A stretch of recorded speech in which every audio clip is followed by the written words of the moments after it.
80 ya la minería había desaparecido.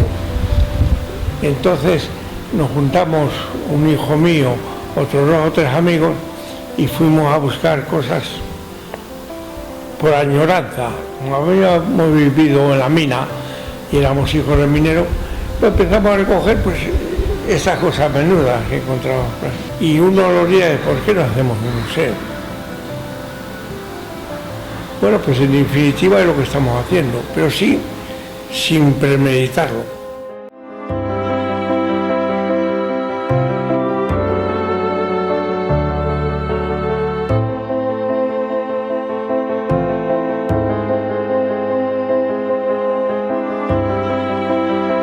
Bajé a Bilbao, al gobierno vasco, a la regulación, y nos inscribimos como museo el año 86.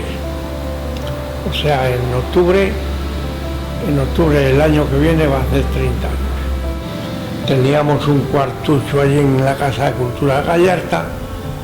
Esto estaba medio abandonado, había sido antiguo matadero, y ya lo empezamos a decentar.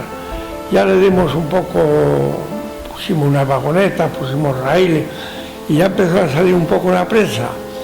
Y metieron aquí una escuela taller.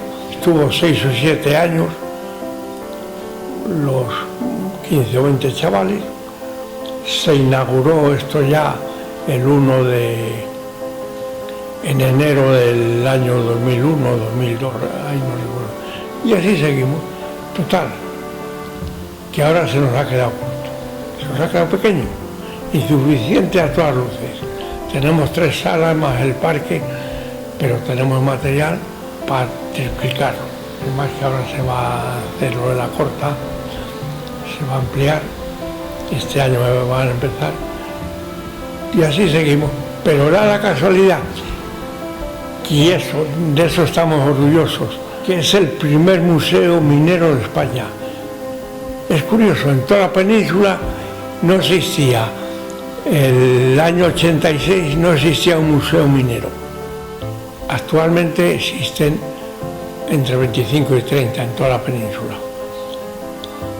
Pero somos el Museo Decano de España.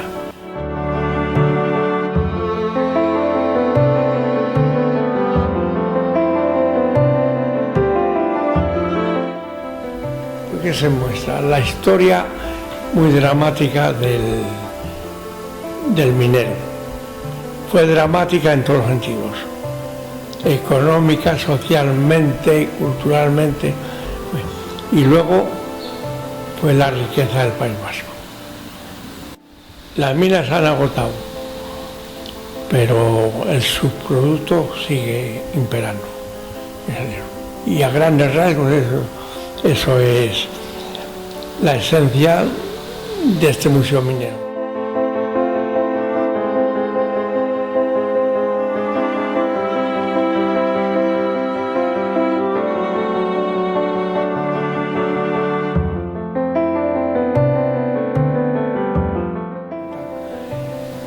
Tengo que dar las gracias a varias instituciones, y uno de los principales que nunca nos preguntó nada ni nos exigió nada fue Petronor.